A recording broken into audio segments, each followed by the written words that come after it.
नमस्कार, बहुत स्वागत है आप सभी का। मैं हूं आपके साथ नैना यादव, लेकर हाजिर हूं हमारा खास शो आक्रमण। जंग से दुनिया दंग है, मिसाइलों की हुंकार है, ड्रोन की दहाड़ है, हर तरफ है कोहराम, चीख और पुकार।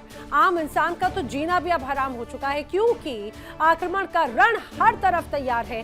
कहीं सरहदों पर बारूद बिछी है, कहीं समंदर में युद्धपोत डटे हैं, कहीं आसमान में फाइटर जेट गश्त कर रखे हैं, तो कहीं सैटेलाइट से निगरानी तेज हो चुकी है। बातचीत की मेजें भी सजी है, लेकिन हथियारों की नुमाइश भी लगातार जारी है। अब कूटनीति के शब्द भले नरम हो, लेकिन रणनीति के इरादे तो गर्म हैं। दुनिया के ऐसे मोड़ पर अब यहाँ पर हालात बन चुके हैं जहां पर शांति की उम्मीद भी है और संघर्ष की आशंका तो बहुत ही ज्यादा प्रबल। अब धरती पर इंसानों की आवाज से ज्यादा मिसाइलें, तोपें और ड्रोन का शोर सुनाई दे रहा है। आइए आपको बताते हैं ये वो 3 तस्वीरें और 3 बड़े संकेत दुनिया के अलग अलग मोर्चों के। पहली तस्वीर आती है मिडिल ईस्ट की। एक तरफ अमेरिका की सैन्य तैयारियां तो दूसरी तरफ ईरान का सख्त रुख, घेराबंदी की चर्चा, जवाबी तैयारी के संकेत। खाड़ी क्षेत्र में तनाव चरम पर है। सवाल, क्या ये सिर्फ दबाव की राजनीति है या फिर किसी बड़े टकराव का ट्रेलर? और जो दूसरी तस्वीर आई वॉशिंगटन की रणनीति की। अमेरिकी राष्ट्रपति डोनाल्ड ट्रंप ईरान के परमाणु कार्यक्रमों को लेकर सख्त संदेश दे चुके हैं। विश्लेषक 2 चरणीय दबाव की बात कर रखे हैं। पहला है कूटनीति और फिर है कड़ा कदम। लेकिन क्या बातचीत का दरवाजा खुला भी है या हालात और भी ज्यादा जटिल होने वाले हैं? अब ये जो तीसरी तस्वीर नजर आती है वो है पूर्वी यूरोप की, रूस की, यूक्रेन की जंग की, जो 4 साल होने को है लेकिन समाप्त होने का नाम नहीं ले रही। पुतिन अपने रणनीतिक लक्ष्यों से पीछे हटते नहीं दिखते और कीव पर दबाव लगातार जारी है। मोर्चे जमे हुए हैं लेकिन शांति काफी दूर है। 3 मोर्चे, 3 तनाव और सवाल एक ही, क्या दुनिया महाजंग के करीब है या फिर सिर्फ शक्ति संतुलन की कूटनीति शतरंज है? तो ये है वो 3 तस्वीरें। चलिए करते हैं शुरुआत आक्रमण की बड़ी खबर के साथ में। बड़ी खबर आक्रमण की, ईरान पर हमले के लिए यूएस प्लान तैयार है। जी हां, बड़ी खबर, ईरान पर हमले के लिए यूएस का प्लान तैयार है। ईरान पर सीमित सैन्य हमले की तैयारी यूएस की नजर आती है और अगर पलटवार किया तो फुल स्केल वॉर का प्लान पूरी तरह से यहां पर नजर आ रहा है। ये क्लियर कट मैसेज है। क्या ट्रंप का प्लान तैयार हो चुका है, यानी हमले होंगे, सिलसिलेवार होंगे? ये भी बात बार बार कही जा रही है। आइए आपको समझाते हैं। दरअसल ईरान पर प्रहार को लेकर कहा यह जा रहा है कि अमेरिका का ईरान पर फाइनल अटैक प्लान पूरी तरह से तैयार है। ईरान पर प्रहार किस रूप में होगा अमेरिका का, वो प्लान समझिए। ईरान का ये कहा जाए कि अब मुश्किल वक्त शुरू होने वाला है। अमेरिका का ईरान पर फाइनल अटैक प्लान पूरी तरह से तैयार है। अगले 10 दिनों में ईरान पर एयर स्ट्राइक का फैसला एक तरह से लिया जा सकता है। ईरान ने अगर डील नहीं की तो नतीजे हो जाएंगे और भी ज्यादा घातक, खतरनाक। ईरान के पास में परमाणु हथियार नहीं होने देंगे, ये बात क्लियर कट अमेरिका और इजराइल कह रहे हैं। अगर डील नहीं हुई तो अमेरिका एक कदम और आगे बढ़ जाएगा और हर हाल में ईरान को समझौता करना ही होगा। और समझौता नहीं हुआ तो अमेरिका के कदम को ये कहा जाए पूरी दुनिया देखेगी और सबसे ज्यादा प्रभावित होगा वो होगा ईरान। और इसी बीच आइए बात करते हैं अगली बड़ी खबर की। बड़ी खबर, ईरान अमेरिका तनाव पर बड़ा अपडेट। जी हां, बड़ा अपडेट आया है। मिडिल ईस्ट के साथ में यूरोप में यूएस की तैनाती नजर आती है। यूएस के 75 एयर रिफ्यूलिंग टैंकर्स अब यूरोप पहुंच चुके हैं। 25 KC-46 पेगासस विमान भी यूरोप पहुंचे हैं और यूरोप में अमेरिकी बेसों पर तैनाती और भी ज्यादा बढ़ती हुई नजर आती है। जो हालात नजर आते हैं उससे ये तो क्लियर कट मैसेज है कि मिडिल ईस्ट में शांति फिलहाल बहुत दूर दूर तक नजर नहीं आने वाली। मिडिल ईस्ट के साथ में यूरोप में यूएस की तैनाती है। यूएस के 75 एयर रिफ्यूलिंग टैंकर पहुंच चुके हैं। 25 KC-46 पेगासस विमान भी यूरोप पहुंच चुके हैं और यूरोप में अमेरिकी बेसों पर अब तैनाती और भी ज्यादा मजबूत की जा रही है। तो ऐसे में सवाल उठता है कि घेराबंदी हर तरफ से हो रही है, लेकिन अमेरिका ईरान पर हमला आखिर कहां से कर सकता है पहला हमला? आइए आपको बताने की कोशिश करते हैं जो तमाम परिस्थितियां हैं। पहला टारगेट क्या हो सकता है? टारगेट नंबर 1, परमाणु प्लांट, जो सबसे सॉफ्ट टारगेट है एक तरह से ईरान के लिए। पिछली बार भी ऐसे ही हमला हुआ। प्लान नंबर 2 क्या है? टारगेट नंबर 2 क्या हो सकता है? वो है मिसाइल सिटी, जिस तरह के हालात हैं। तीसरा टारगेट हो सकता है IRGC का हेडक्वार्टर, जिसे अमेरिका ने एक तरह से आतंकी संगठन घोषित करके रखा है। IRGC के हेडक्वार्टर को भी टारगेट कर सकता है अमेरिका। तीसरा जो बड़ा टारगेट हो सकता है वो हो सकती है ईरान की ऑयल फील्ड और बंदरगाह। जी हाँ, ऑयल फील्ड और बंदरगाह। पांचवा टारगेट खामनेई का बंकर, क्योंकि कहा जा रहा है जिस जगह पर आयतुल्ला अली खामनेई है वहां पर हो सकता है अमेरिका का हमला। तो ये वो अलग अलग टारगेट्स हैं जहां पर अमेरिका हमला कर सकता है और सीधे ये कहा जाए मुश्किलें बढ़ सकती हैं। मिडिल ईस्ट में तनाव चरम पर है। ट्रंप ने ईरान को 10 दिनों की सीमा दे दी है, समय सीमा तय है। परमाणु मुद्दे पर स्पष्ट कदम उठाने का अल्टीमेटम है। वॉशिंगटन कह रहा है कि भाई अगर यहां पर कोई प्रोग्रेस नजर नहीं आई तो कड़े विकल्प टेबल पर है। दूसरी तरफ ईरान ने अब दबाव की राजनीति को सिरे से खारिज कर दिया है।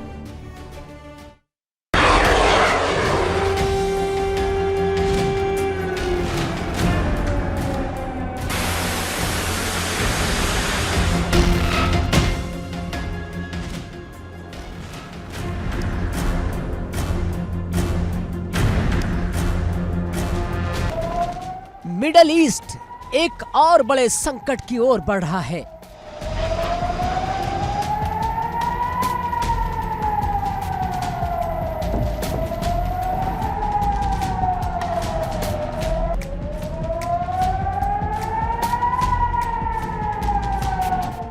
वाशिंगटन में ईरान को लेकर नई रणनीति तैयार हो रही है।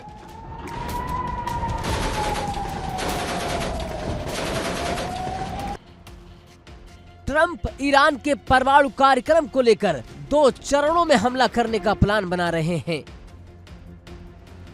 दूसरी ओर तेहरान में सर्वोच्च नेता अली खामनेई पहले ही साफ कर चुके कि दबाव की राजनीति स्वीकार नहीं होगी।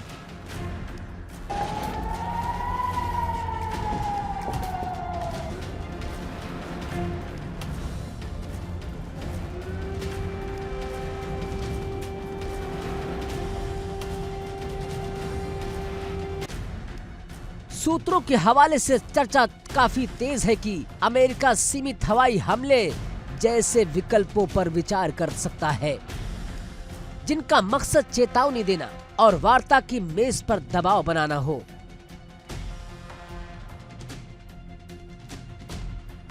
अमेरिका का कहना है कि संवर्धित यूरेनियम का नियंत्रण या निर्यात, लंबी दूरी की मिसाइल क्षमताओं पर रोक लगे और क्षेत्रीय सशस्त्र समूहों को समर्थन देना बंद हो।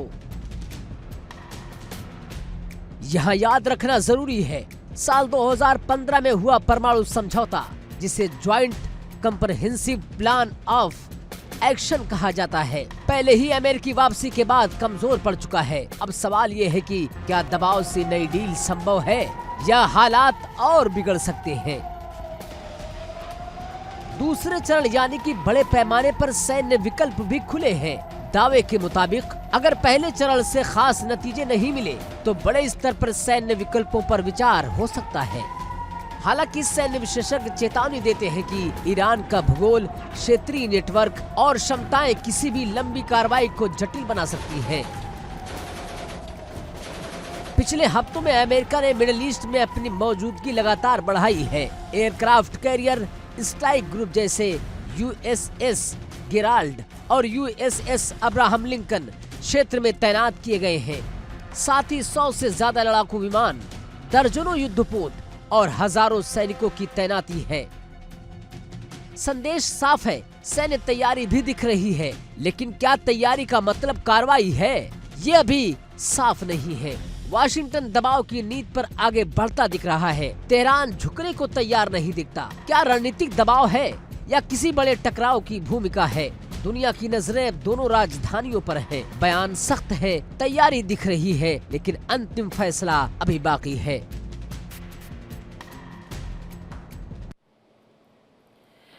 और अब बात कर लेते हैं इस समय की एक और बड़ी खबर की। बड़ी खबर क्या है? बड़ी खबर आक्रमण की, वॉर ब्रेकिंग AI है। ईरान का मिसाइल लॉन्च के लिए नो टाइम। जारी कर दिया गया है। अब मिसाइल लॉन्च के लिए ये एक तरह से गाइडलाइन है, सेंट्रल ईरान से ओमान खाड़ी तक पूरी तरह से ये एडवाइजरी जारी की गई है। बहुत बड़े मिसाइल हमले को लेकर ये कहा जाए कि तैयारी चल रही है। स्ट्रेट ऑफ हॉर्मुज में एयर स्पेस भी एक तरह से बंद कर दिया गया है। पहले ही ये कहा जाए हॉर्मुज स्ट्रेट में बड़ा तनाव नजर आ रहा था क्योंकि यहाँ पर युद्ध अभ्यास था। अब ऐसी ही एक और बड़ी एडवाइजरी यानी नोट जारी कर दिया गया है। चलिए बढ़ते हैं आगे बड़ी खबर की तरफ। एक और बड़ी खबर, वॉर ब्रेकिंग, इजराइल में ईरानी हमले को लेकर अलर्ट है। इजराइल में भी तनाव है, अलर्ट पर है तमाम एजेंसीज। प्रीएम्प्टिव अटैक कर सकता है ईरान, ये एक रिपोर्ट का दावा है। इजराइल के मिलिट्री बेसिस पर भी हमले की तैयारी है। ईरान की निशाने पूरी तरह से तय हैं। अगले कुछ दिनों में ईरान हमला कर सकता है, ऐसी भी आशंका जताई गई है। इस तरह की तमाम रिपोर्ट्स अभी सामने भी आई हैं। यानी कि कहा जाए कि अब इस पूरे तनाव में इजराइल भी हाई अलर्ट मोड पर है क्योंकि कहीं ना कहीं ईरान पर दबाव बनाने की जो मुख्य रणनीति है वो और किसी की नहीं बल्कि इजराइल की ही है। चलिए बढ़ते हैं आगे, बढ़ेंगे अगली बड़ी खबर की ओर। एक और बड़ी खबर आई है, अगली बड़ी खबर, war breaking, full and final war की तैयारी अब ईरान कर रहा है। जी हाँ, ईरान अब आर या पार के मोड में है, फुल एंड फाइनल वॉर की तैयारी कर रहा है। ईरान स्ट्रेट ऑफ हॉर्मुज में सैन्य तैनाती में और भी ज्यादा इजाफा किया गया है। मोजेक डिफेंस तैयार कर रही है आईआरजीसी लगातार अपनी सैन्य ताकत को मजबूत करने की कोशिश में है और यही वजह है कि आईआरजीसी ने न सिर्फ अपनी सैन्य ताकत को बढ़ाया है बल्कि ऐसी ही तमाम रणनीतियां तैयार की हैं। मोजेक डिफेंस तैयार कर रही है आईआरजीसी और ऐसा लगता है कि इस बार आर या पार की लड़ाई आईआरजीसी लड़ने को आमादा है। मिडिल ईस्ट की सियासत में शब्दों की जंग बहुत तेज है। ईरान के supreme leader Ayatollah Ali Khamenei का जो हालिया बयान आया उसने वॉशिंगटन तक हलचल पैदा कर दी। अब ट्रंप की सैन्य तैयारियों पर तंज कसते हुए तेहरान ने साफ संकेत दिया कि दबाव से झुकने वाले नहीं हैं। 3 बड़े संदेश, सैन्य ताकत को चुनौती, दबाव की राजनीति को जवाब और 4 दशक पुराने गतिरोध की याद। क्या सिर्फ बयानबाजी है या फिर बड़े टकराव की भूमिका?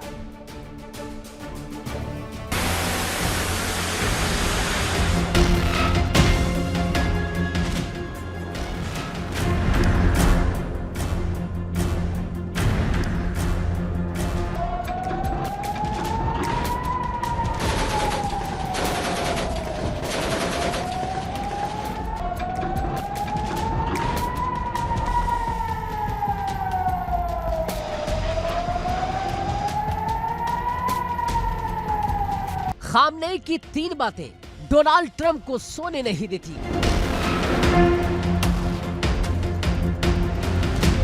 खामनेई के 3 कटाक्ष ट्रंप खेमों में खलबली मचा रखी है। जब अली खामनेई ने डोनाल्ड ट्रंप के हथियारों की नुमाइश का मजाक उड़ाया तब से वाशिंगटन की सियासत में सन्नाटा नहीं सनसनी है। कहते हैं कि ट्रंप का इस अंदाज में मजाक उड़ाने की हिम्मत शायद ही किसी ने की हो।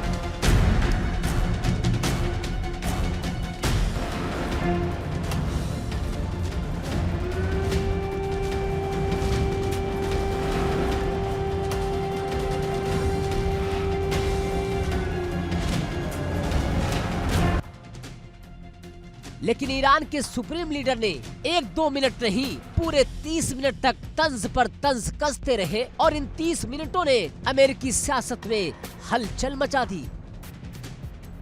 अब सवाल है वो 3 बातें क्या थी जो ट्रंप को रातों की नींद और दिनों का चैन छीन रही हैं। पहली बात, एयरक्राफ्ट कैरियर पर सीधा वार होगा। ट्रंप बार बार कहते रहे कि उन्होंने ईरान की तरफ एयरक्राफ्ट कैरियर भेज दिया है। दुनिया जानती है कि एयरक्राफ्ट कैरियर समंदर का चलता फिरता किला होता है, लेकिन खामनेई ने इशारों में कहा कि असली ताकत उस हथियार की होती है जो ऐसे वॉरशिप को समंदर की गहराई में दफना दे। ये सीधी चुनौती थी अमेरिकी नौसेना की शान को। संदेश साफ था, ताकत की नुमाइश से डर नहीं लगता, जवाब देने को तैयार भी है।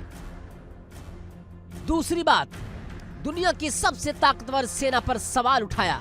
खामनेई कहते हैं कि ट्रंप अक्सर कहते हैं कि अमेरिका के पास दुनिया की सबसे पावरफुल आर्मी है, लेकिन खामनेई ने कहा कि इतिहास गवाह है सबसे मजबूत फौज भी कभी कभी ऐसे वार झेलती है कि उठ नहीं पाती। ये बयान सिर्फ बयान नहीं था, ये रणनीतिक चेतावनी थी। इशारा साफ, अगर हमला हुआ तो जवाब भी ऐसा होगा जिसकी गूंज दूर तक जाएगी। तीसरी और सबसे बड़ी बात, 47 साल की नाकामी का जिक्र किया। खामनेई ने कहा कि अगर अमेरिका 47 साल में इस्लामिक गणराज्य ईरान को मिटा नहीं सका तो आगे भी नहीं मिटा सकता। यानी ट्रंप को सीधी चुनौती, ना झुके थे ना झुकेंगे। अब इस बयान के बाद हलचल सिर्फ वाशिंगटन तक सीमित नहीं है, पेंटागन में रणनीतिक बैठकों का दौर तेज है।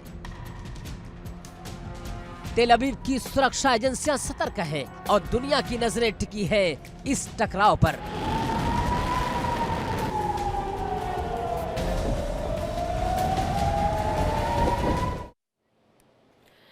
तो हॉर्मुज स्ट्रेट जो सबसे महत्वपूर्ण हिस्सा माना जाता है, उस जगह पर बड़े स्तर पर तनाव है, क्योंकि ईरान एक तरह से इसी हॉर्मुज स्ट्रेट का सहारा लेकर उसकी आड़ में लगातार दबाव बनाने की कोशिश कर रहा है अमेरिका पर।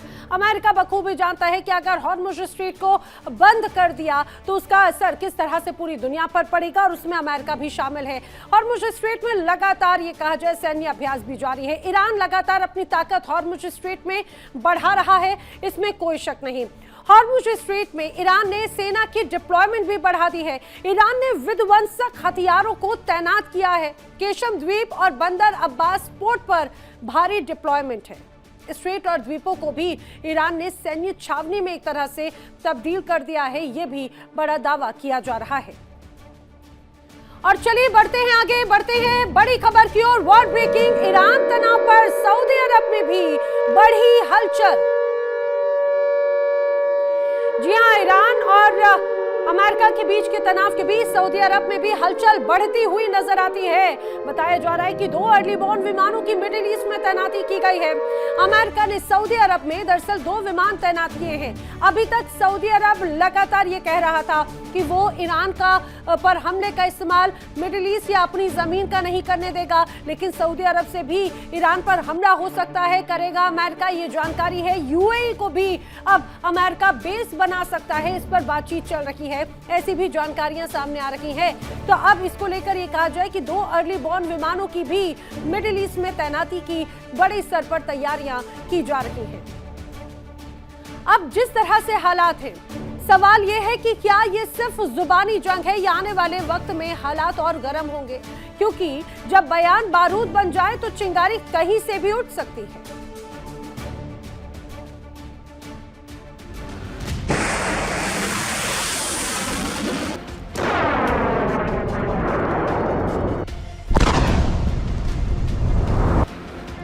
यानी खामनेई ने ट्रंप को सीधा पिन मार दिया है।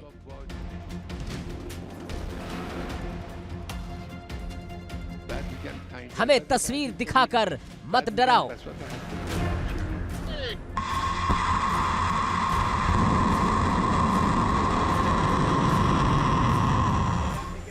ये कहकर डराने की कोशिश ना करो कि एयरक्राफ्ट भेज दिया, फाइटर जेट तैनात कर दिया, मिसाइलें मुस्तैद कर दी, तोपें खड़ी कर दी।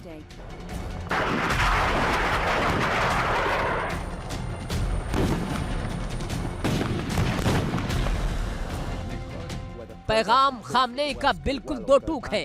ताकत की नुमाइश से तेहरान नहीं डरने वाला।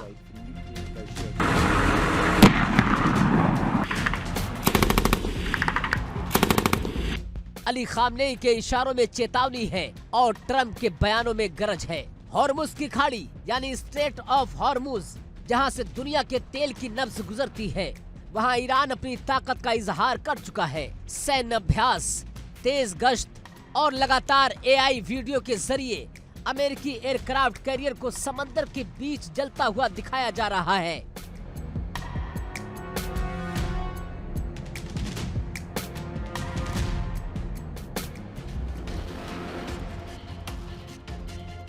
ये सिर्फ वीडियो नहीं, मनोवैज्ञानिक जंग है। ट्रंप की बेचैनी यूं ही नहीं बताई जा रही है। ईरान लगातार कटाक्ष करते जा रहा है, बयान पर बयान, तंज पर तंज और चर्चा।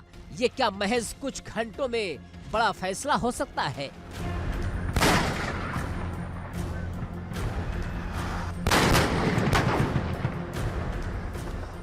लेकिन कहानी सिर्फ आज की नहीं है, इतिहास की भी है।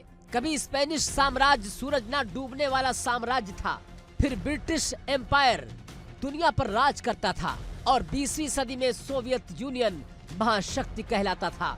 लेकिन हर सुपर पावर के उत्थान के साथ उसका पतन भी इतिहास में दर्ज होता है।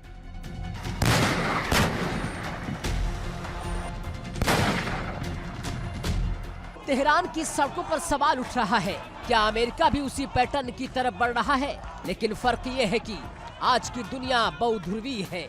चीन, रूस, क्षेत्रीय ताकतें, सब समीकरण बदल रहे हैं। क्या अमेरिका कमजोर हो रहा है या सिर्फ चुनौतीपूर्ण दौर से गुजर रहा है?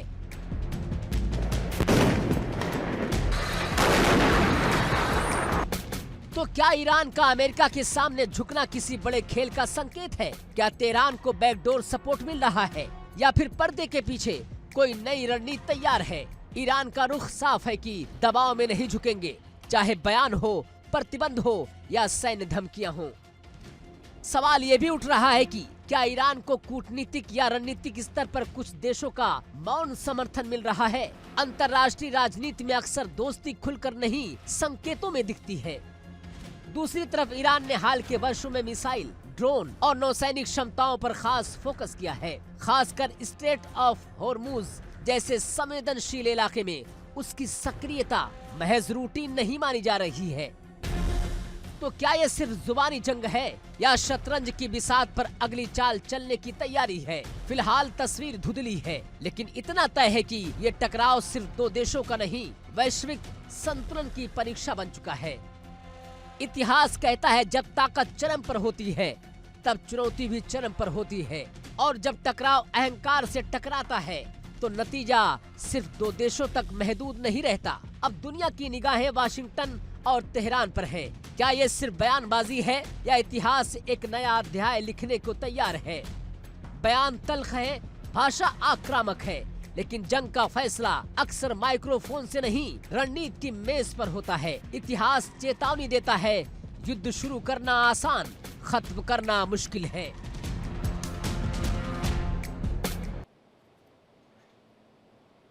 और बढ़ते हैं अगली बड़ी खबर की ओर। अगली बड़ी खबर है, तनाव के बीच ईरान ने यूएन को दरअसल चिट्ठी लिखी है। तनाव के बीच ईरान की ये चिट्ठी अपने आप में बड़ी गंभीर है, वॉर ब्रेकिंग। तो बड़ी खबर, तनाव तो लगातार जारी है, लेकिन यूएन को लिखी है एक चिट्ठी ईरान ने, और ये है उसका एक तरह से हिस्सा, एक मजमून। और समझिए, इस चिट्ठी में कई बड़ी बातें हैं। अगर हमला हुआ तो दुश्मन के बस टारगेट पर हम होंगे, अमेरिका की धमकी, यूएन चार्टर का उल्लंघन है, ये बात भी इस चिट्ठी में लिखी गई है। तनाव जिस तरह से ईरान और अमेरिका के बीच में है, अब उसमें अंतर्राष्ट्रीय कानूनों की भी दुहाई जरूर दी जा रही है। यूएन को जो लिखी है चिट्ठी ईरान ने, उसमें कई महत्वपूर्ण बातें लिखी गई हैं। उसमें ये कहा है कि अगर हमला होता है तो दुश्मन के सिर्फ हम टारगेट पर ही हैं, और टारगेट पूरी तरह से तय है, और जिस तरह से हमले की रणनीति तैयार की जा रही है या दबाव की जो कोशिश की जा रही है वो गैर कानूनी है, वो यूएन चार्टर का उल्लंघन है, और अगर हमला हुआ तो इसमें कई मासूम लोगों की जान चली जाएगी। ये भी बात इस दौरान कही गई है। अब इसी बीच एक और बड़ी खबर आपको बताते हैं, ब्रिटेन ने अमेरिका को दिया है बहुत बड़ा झटका। जी हाँ, ईरान पर हमले के लिए दरअसल अब अपने बेस नहीं देगा। हमले में अंतर्राष्ट्रीय कानून का खुला उल्लंघन होने की बात इस दौरान कही गई है। तो अमेरिका के लिए ये बड़ा झटका है। अमेरिका जिस तरह से ये दावा कर रहा था कि ईरान को घेरने के लिए वो अपने अन्य साथियों का एक तरह से सहयोग ले, लेकिन उसमें धीरे धीरे करके विकेट गिरते जा रहे हैं। पहले कहा जाए कि जिस तरह से खाड़ी के ही कई देश हैं वो क्लियर कट मैसेज दे चुके थे कि वो अपनी जमीन का इस्तेमाल नहीं होने देंगे। अब ब्रिटेन भी उस फहरिस्त में है। ब्रिटेन ने भी अमेरिका को बड़ा झटका ये कहते हुए दे दिया कि ईरान पर अगर हमला करना है तो हम अपने बेस का इस्तेमाल नहीं होने देंगे, क्योंकि ये हमला अंतर्राष्ट्रीय कानून का खुला उल्लंघन है। तो ये मान के चलते हैं कि आने वाले वक्त में ये कानून की जो तमाम अलग अलग स्थितियां हैं वो जरूर बीच में आ सकती हैं। अमेरिका को बड़ा झटका, और वो भी उसके सबसे पुराने साथी ब्रिटेन से। ईरान पर हमले की तैयारी कर रहा है अमेरिका, और अब उसे ब्रिटेन ने क्लियर कट साफ शब्दों में मना कर दिया। ब्रिटेन ने अमेरिका को अपने सैन्य अड्डों के इस्तेमाल की इजाजत देने से क्लियर कट कह दिया है नो।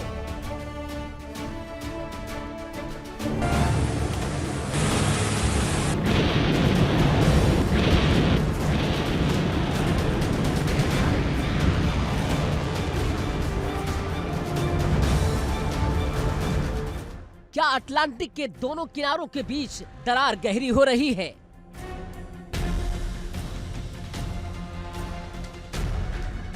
क्या ईरान को लेकर अमेरिका और ब्रिटेन आमने सामने हैं?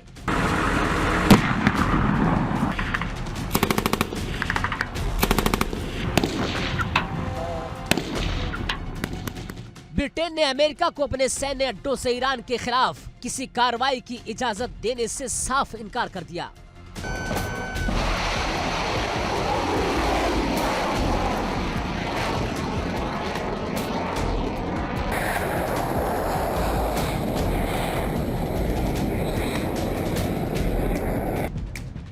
यानी अब अमेरिका विमान ग्लास्टर शायर में फेयरफोर्ड और हिंद महासागर के डियागो गार्सिया से बिना ब्रिटिश मंजूरी उड़ान नहीं भर सकेंगे। रिपोर्ट के मुताबिक लंदन ने ईरान के खिलाफ किसी भी काल्पनिक सैन्य कार्रवाई के लिए अपने बेस मौजूद कराने से साफ इनकार कर दिया है।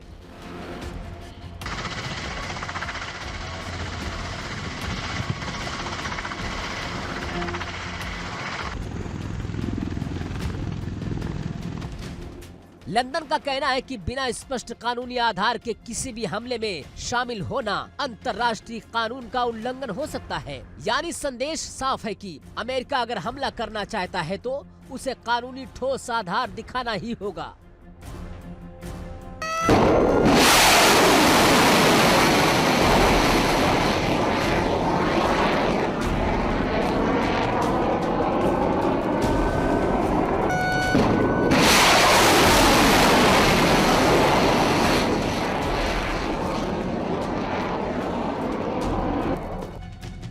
तो वही ट्रंप ने ब्रिटेन के फैसले की कड़ी आलोचना भी की है। अपने social media platform truth social पर ट्रंप ने इशारों में कहा कि एक अस्थिर और खतरनाक सरकार के खतरे को खत्म करने के लिए अमेरिका को डियागो गार्सिया और फेयरफोर्ड का इस्तेमाल करना पड़ सकता है।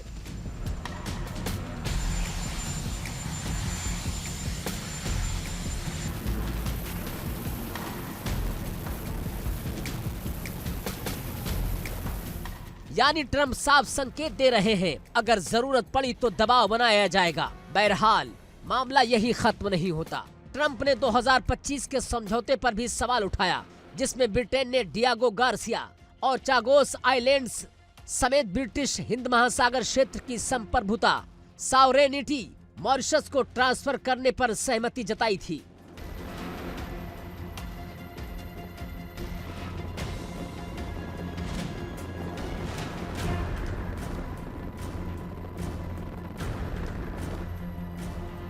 ट्रंप का संकेत ये था कि अगर ब्रिटेन रणनीतिक इलाकों पर अपनी पकड़ ढीली करेगा तो अमेरिका की सैन्य जरूरतें प्रभावित होंगी।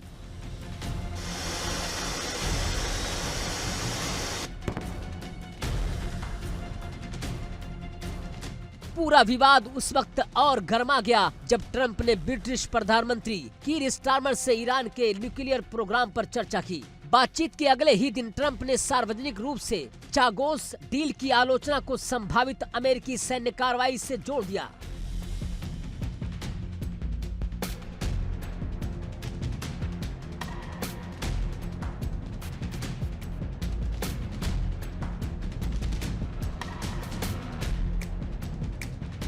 अब सवाल ये है कि क्या अमेरिका और ब्रिटेन के बीच दरार गहराने लगी है? इतिहास गवाह है कि अमेरिका यूके संबंधों को स्पेशल रिलेशनशिप कहा जाता रहा है, लेकिन अगर रणनीतिक फैसलों पर मतभेद खुलकर सामने आने लगे तो ये सिर्फ दो देशों का मामला नहीं रहता।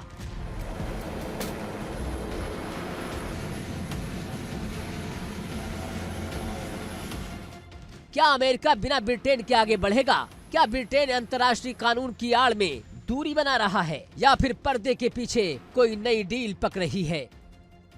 Bureau report, India daily.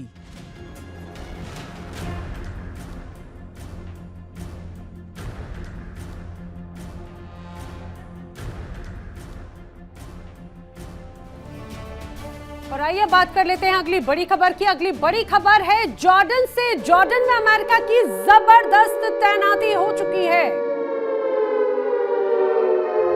जी हां, बड़ी खबर है। फाइटर जेट की तैनाती से जॉर्डन में बड़ी हलचल है। फाइटर जेट और बॉम्बर से एयरबेस पूरी तरह से भर चुका है और ऐसा लगता है कि अब जॉर्डन में एक अलग कुछ बड़ी तैयारियां चल रही है और हो सकता है कि पहला हमला जॉर्डन के बेस से ही अमेरिका ईरान पर कर दे, क्योंकि जिस तरह से यहां पर बड़े स्तर पर तैयारी है उससे तो ऐसे ही हालात बनते हुए नजर आते हैं, क्योंकि अमेरिका लगातार अपने साथी देशों के बेसिस को इस्तेमाल कर रहा है और वहां पर तैनात कर रखा है एक बड़ा सैन्य बेड़ा। अब बड़े सवाल जो लगातार सामने आते हैं उसको लेकर यही कहा जा रहा है, आखिर रणनीति क्या है अमेरिका की? क्या मिडिल ईस्ट एक बार फिर से जंग की दहलीज पर है? क्या अमेरिका ईरान पर हमला कर सकता है? और सबसे बड़े सवाल कि दुनिया की सबसे ताकतवर सेना होने के बावजूद जमीनी हमला लगभग नामुमकिन आखिर क्यों माना जा रहा है?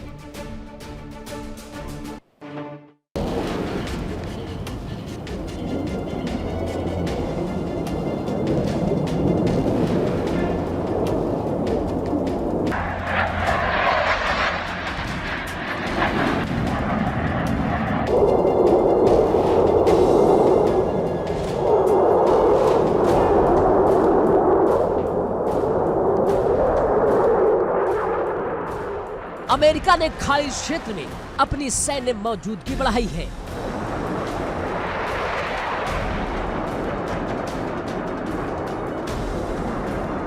अमेरिकी नौसेना के विमान वाहक पोत जैसे यूएसएस अब्राहम लिंकन और यूएसएस गेराल्ड आर फोर्ड इलाके में तैनात किए जा रहे हैं।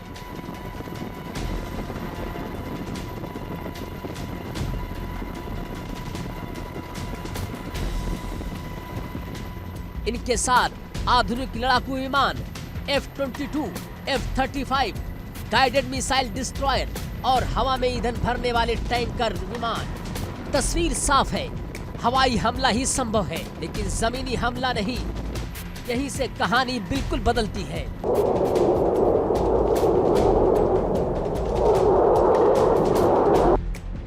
ईरान एक प्राकृतिक किला है। ईरान दुनिया का 17वां सबसे बड़ा देश है, लेकिन उसकी असली ताकत उसका भूगोल है। 3 तरफ ऊंची पर्वत श्रृंखलाएं हैं।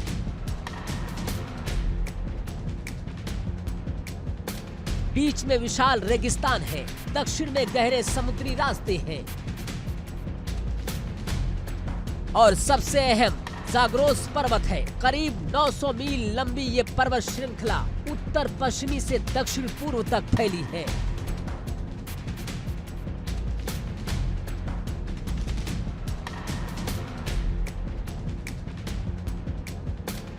इसके अलावा एलब्रूज पर्वत और कोपेट डाग पर्वत यानी कि चारों तरफ प्राकृतिक सुरक्षा कवच है।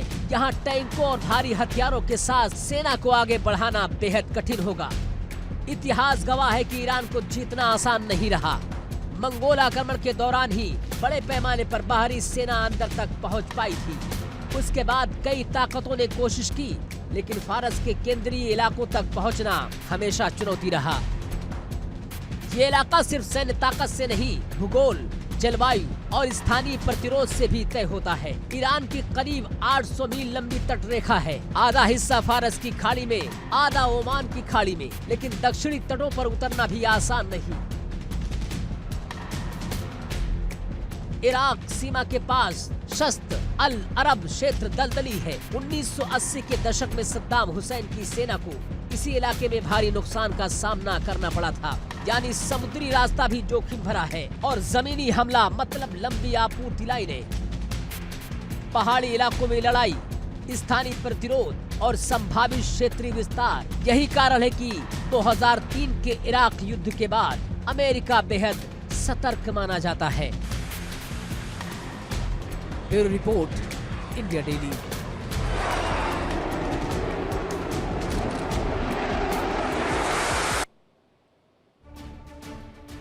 और आइए अब आपको बताते हैं कि ईरान किस तरह से एक अभेद्य किला बना हुआ है और इसकी वजह क्या है। दरअसल जानकार कहते हैं कि ईरान दुनिया का 17वां सबसे बड़ा देश है। ईरान की जो सबसे बड़ी ताकत है वो है उसका भूगोल। ईरान एक प्राकृतिक किले की तरह है। ईरान तीन तरफ से ऊंचे पहाड़ों से घिरा हुआ है और जो चौथी तरफ है वो गहरे समंदर से घिरा हुआ है और देश के बीचों बीच में विशाल बंजर रेगिस्तान बाहरी सेना के लिए काल साबित हो सकता है।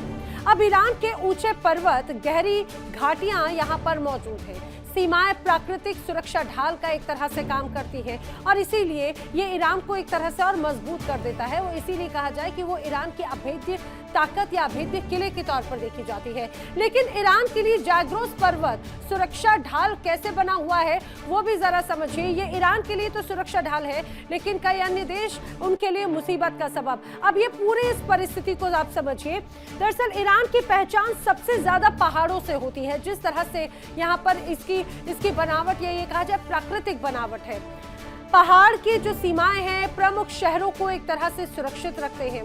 ईरान की जो सबसे महत्वपूर्ण पर्वत श्रृंखला है उनमें से एक है जाग्रोस काकेशस पर्वतों का एक तरह से दक्षिणी विस्तार माना जाता है और बताया ये जाता है कि जिस तरह की इसकी पूरी बनावट है वो लगभग 900 मील की है, यानी 1448 किलोमीटर तक लंबी एक तरह से इसे माना जाता है।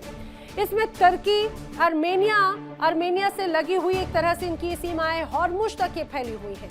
वहीं दूसरी तरफ उत्तर पश्चिमी सीमा से लेकर दक्षिण पूर्व में भी बंदर अब्बास है, जो एक तरह से इसकी मजबूत ताकत के तौर पर देखा जाता है।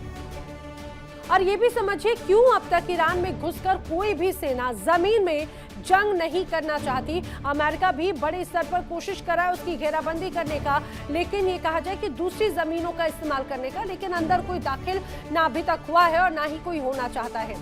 जमीनी सेना का आगे बढ़ना दरअसल बहुत मुश्किल माना जाता है।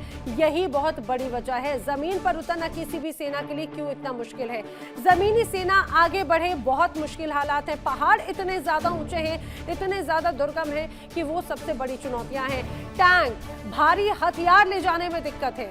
अब जाग्रोस का जो हिस्सा है उसके अलावा ईरान एक तरह से अलबरूज से घिरा हुआ है, कोपेट-डाक पर्वत श्रृंखलाओं से भी घिरा हुआ है। पर्वत श्रृंखला एक सुरक्षा घेरे में उसको रखती है और ईरान के बड़े शहर पहाड़ों के या तो पीछे हैं या ऊंचाई पर बसे हुए हैं। अब ईरान के शहरों को सीधी जमीनी पहुंच से एक तरह से यही खासियत है जो दूर रखते हैं। लेकिन ईरान की सुरक्षा कवच समंदर और दलदली रास्ता भी इसे बहुत महत्वपूर्ण माना जाता है। सिर्फ रेगिस्तान का इलाका या पर्वत श्रृंखला ही नहीं, जिस तरह से अगर सुरक्षा कवच की बात की जाए तो समंदर और दलदली रास्ता भी है। अब जिस रूप में है आप समझिए, ईरान की करीब 800 मीटर लंबी तटरेखा, इसमें से आधा हिस्सा जो है वो फारस की खाड़ी का है, आधा हिस्सा जो है वो बताया जाता है करीब वो ओमान की खाड़ी के किनारे है। वहीं अमेरिका की अगर बात करें, अमेरिका के पास में सबसे ताकतवर नौसेना है, लेकिन फिर भी ईरान के तटों पर वो उतारे ये मुश्किल ही ऐसा नजर आता है, या ये कहा जाए नामुमकिन है। दक्षिण में इराक की सीमा के पास में बड़ा दलदल है, शत अल अरब, ये वो इलाका है जो बेहद दलदली है। 1980 के दशक में सद्दाम ने इसी रास्ते से हमले को अंजाम दिया, लेकिन सद्दाम की सेना दलदल में फंसकर धीमी पड़ गई। अब आपको ये भी बताते हैं कि ईरान पर सिर्फ और सिर्फ मंगोल ने ही जीत दर्ज की, लेकिन बाकी कोई भी साम्राज्य कितना ही ताकतवर क्यों ना रहा हो, वो कभी भी ईरान को शिकस्त नहीं दे पाया। इतिहास गवाह है कि ईरान को जीतना कितना मुश्किल रहा। सदियों पहले सिर्फ मंगोल ही फतह करने में कामयाब हो सके थे। ईरान के उत्तर पूर्व हिस्से में घुसपैठ करके जीत हासिल की थी। ऑटोमन साम्राज्य की सेनाएं भी जाग्रोस पर्वत में कुछ अंदर पहुंची जरूर, लेकिन कभी भी फारस के मध्य हृदय क्षेत्र में वो एंट्री नहीं कर सकी। तो ये है हालात ईरान और अमेरिका के बीच की, लेकिन आने वाले वक्त में क्या अमेरिका अंदर दाखिल हो पाएगा, इसके भी आसार ना के बराबर नजर आते हैं। लेकिन दबाव अमेरिका दूसरे तरीकों से जरूर बना रहा है। चलिए बढ़ते हैं आगे, बात कर लेते हैं रूस और यूक्रेन के बीच जारी जंग और उससे जुड़े हुए तनाव की। बड़ी खबर है, यूक्रेन की ड्रोन ब्रिगेड का बड़ा हमला रूस पर नजर आता है। जी हां, यूक्रेन की ड्रोन ब्रिगेड ने किया है बड़ा हमला। क्रीमिया में यूक्रेन का विध्वंसक प्रहार जारी है। रूसी सैन्य ठिकानों को निशाना बनाया है। हमले में रूस के कई सैनिकों की मौत होने की भी खबर इस दौरान सामने आ रही है। तो ये मान के चलिए जिस तरह से रूस ने बड़े घातक प्रहार किए, बड़े हमले किए हैं, उसके बाद से लगातार एक बड़ी हलचल नजर आती है। रूसी सैन्य ठिकानों को अब यूक्रेन की तरफ से निशाना बनाए जाने की खबर सामने आई है। हमला इतना ज्यादा विध्वंसक था कि रूस ने अपने कई सैनिकों को इस हमले में खो दिया है।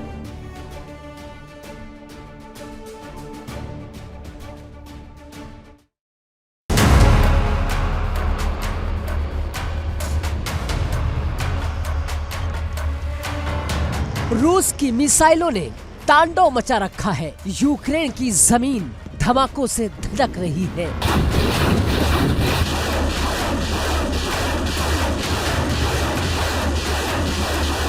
आसमान में मौत बनकर मंडराते रूसी ड्रोन और नीचे डर के साए में सिमटी आम जिंदगी।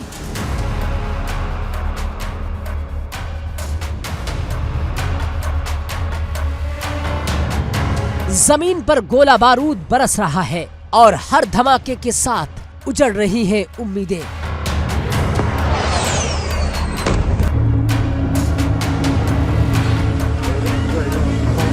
यूक्रेन के शहर कीव से खार्किव तक एक बार फिर निशाने पर है। बिजली, घर, पानी की सप्लाई, अस्पताल यानी जिंदगी की बुनियादी जरूरतें, सब पर सीधा वार हो रहा है।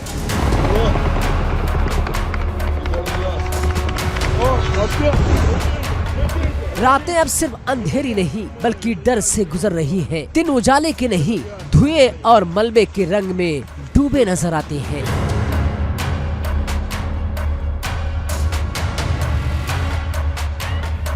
यूक्रेन आज भी खड़ा है, लेकिन हर दिन टूट भी रहा है। और सवाल वही, क्या जंग सिर्फ बयानबाजी में खत्म होगी या जमीन पर भी कभी सुकून लौटेगा? क्योंकि फिलहाल यूक्रेन में जंग जारी है।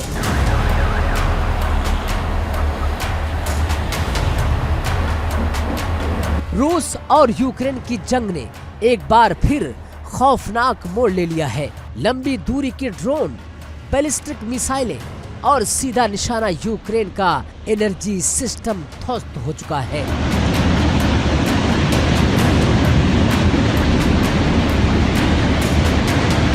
जंग के इन 4 सालों में राजधानी कीव, खार्किव, ओडिशा, कई बड़े शहर अंधेरे में डूब गए। पावर प्लांट बंद हो गए, सब स्टेशन तबाह हो गए, ट्रांसफार्मर और टरबाइन राख में बदल गए। और ये सब उस वक्त जब यूक्रेन भीषण ठंड की गिरफ्त में है।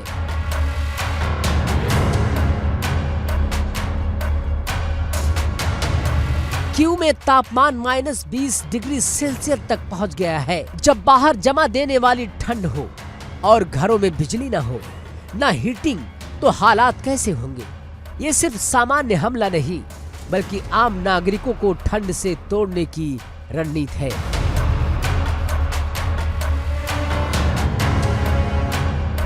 रूस की बमबारी सिर्फ इमारतें नहीं तोड़ रही है बल्कि यूक्रेन की रोजमर्रा की जिंदगी को तोड़ रही है, झकझोर रही है। यूक्रेन के आकाश में धमाके गूंज रहे हैं। रूस की मिसाइलें हर बड़े शहरों और सैन्य ठिकानों को निशाना बना रही है।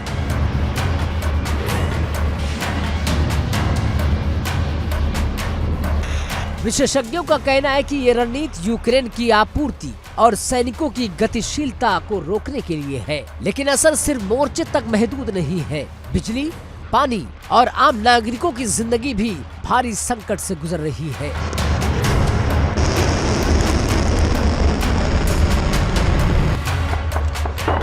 यानी 4 साल की जंग में ये नया दौर यूक्रेन के लिए एक और चुनौती बन चुका है।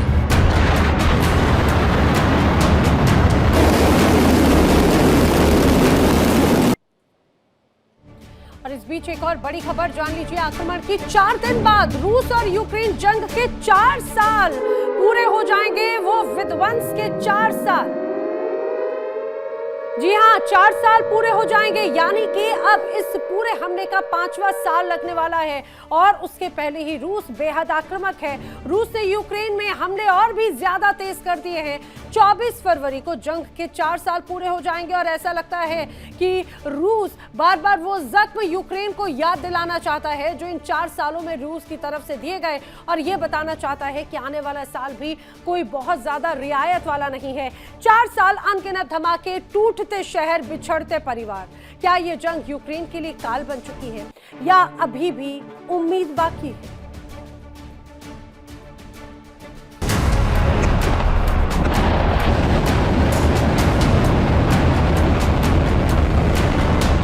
फरवरी 2022 में जब रूस ने यूक्रेन पर सैन्य हमला शुरू किया, तब दुनिया को लगा था ये युद्ध कुछ हफ्तों में सिमट जाएगा। लेकिन 4 साल बाद जंग थमी नहीं, बल्कि और जटिल हो चुकी है।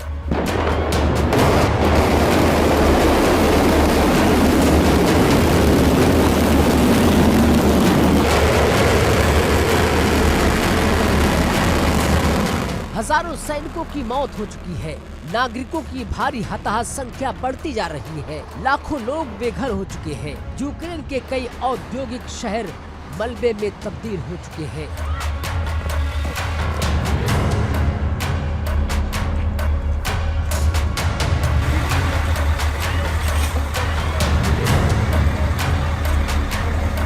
ऊर्जा ढांचा बार बार निशाने पर बनाया जा रहा है। सर्दियों में अंधेरे और ठंड का दोहरा संकट भी है। कीव, खार्किव, ओडिशा लगातार मिसाइल और ड्रोन हमलों के खतरों में है।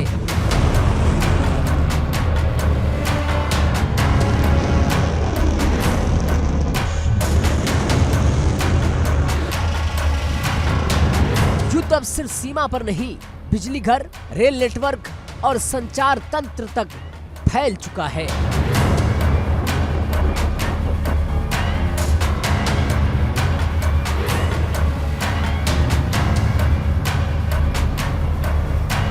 पूर्वी और दक्षिणी इलाकों में भीषण लड़ाई जारी है। ड्रोन युद्ध ने तस्वीर बदल दी है। आर्टिलरी, लंबी दूरी की मिसाइलें और खाइयों में जमे सैनिक जंग 21वीं सदी की तकनीक बन चुके हैं।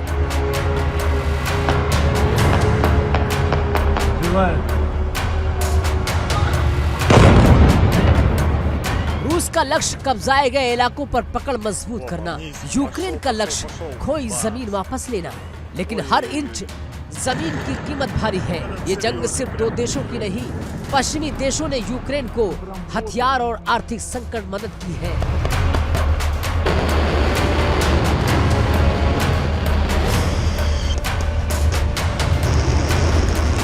ऊर्जा संकट ने यूरोप की अर्थव्यवस्था को झकझोरा भी है। अनाज निर्यात रुकने से अफ्रीका और एशिया के कई देशों पर असर पड़ा है।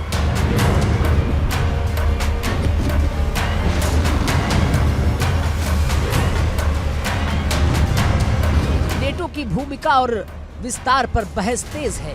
मॉस्को और पश्चिम के रिश्ते शीत युद्ध जैसे तनाव में बदल गए। 4 साल की जंग ने यूक्रेन की अर्थव्यवस्था को पूरी तरह प्रभावित किया है।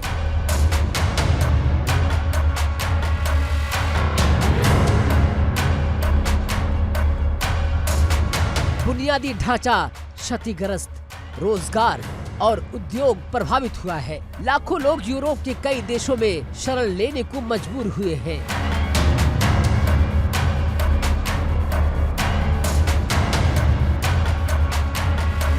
बीच बीच में बातचीत की कोशिशें तो हुई, लेकिन भरोसे की कमी, युद्ध के लक्ष्य और जमीन पर बदलते हालात, हर पहल को अधूरा छोड़ दिया गया।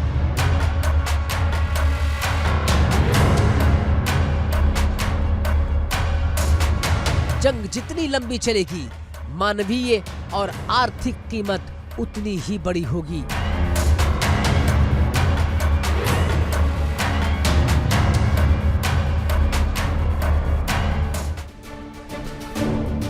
और अब एक बड़ी खबर आपको बता देते हैं। जो खबर आई है, यूक्रेन को लेकर रूस ने बड़ा दावा कर दिया है। रूस ने बड़ा दावा किया है 2025 में यूक्रेनी सेना को बहुत बड़ा नुकसान झेलना पड़ा।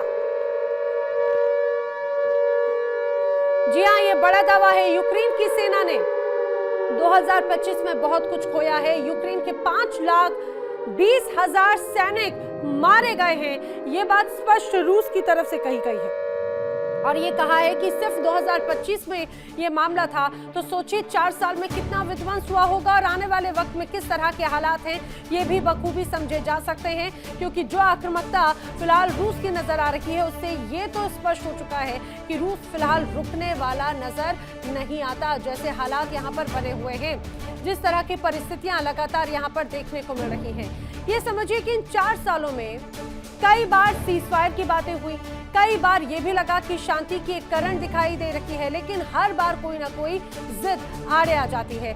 बातचीत शुरू होती है और फिर बातचीत रुक जाती है, या फिर ये बातचीत ठहर सी जाती है और अभी भी बस यही कयास लगाए जा रहे हैं कि क्या एक बार फिर से सीज फायर की कोशिश होगी।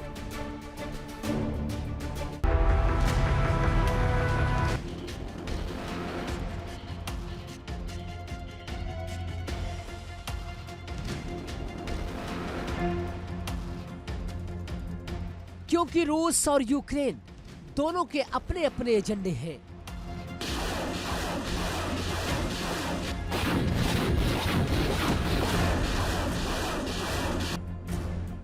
दोनों अपनी शर्तों पर अडिग हैं। कोई इलाकों की बात करता है, कोई सुरक्षा की गारंटी मांगता है।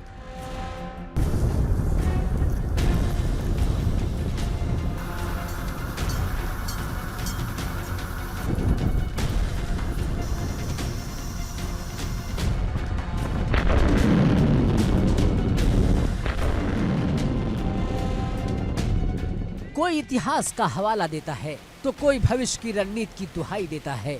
और इसी टकराव के बीच जैसे ही मौका मिलता है, एक दूसरे को सबक सिखाने के नाम पर फिर से हमला कर दिया जाता है।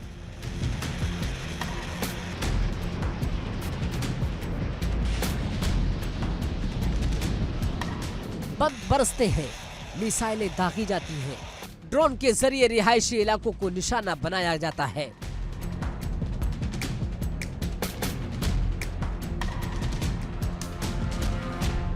नतीजा ये होता है कि मौत का तांडव होता है। ये सिर्फ दो देशों की लड़ाई नहीं रही, ये सत्ता, प्रभाव और साजिशों का एक भयानक खेल बन चुका है।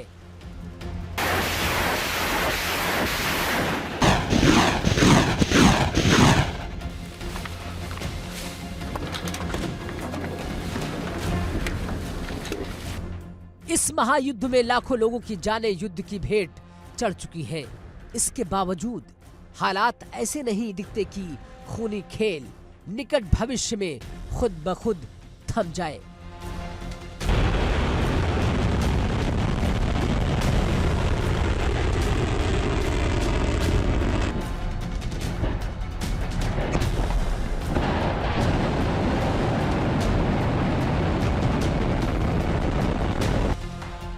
दोनों देश अमन चैन की बात तो करते हैं, शांति की अपील तो करते हैं, लेकिन शांति की राह पर दो कदम चलने को तैयार नहीं दिखते। शब्दों में शांति है, लेकिन जमीन पर हालात जुदा है। वहां बारूद बरसते हैं, फिर भी इन तमाम अंधेरों के बीच उम्मीद की एक हल्की सी रोशनी अब भी जिंदा है।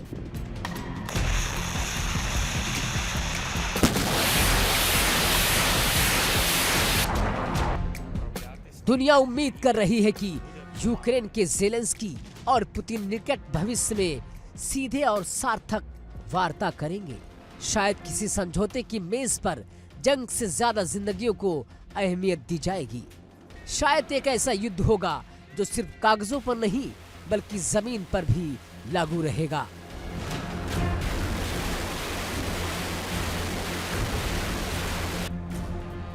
Bureau report, India daily.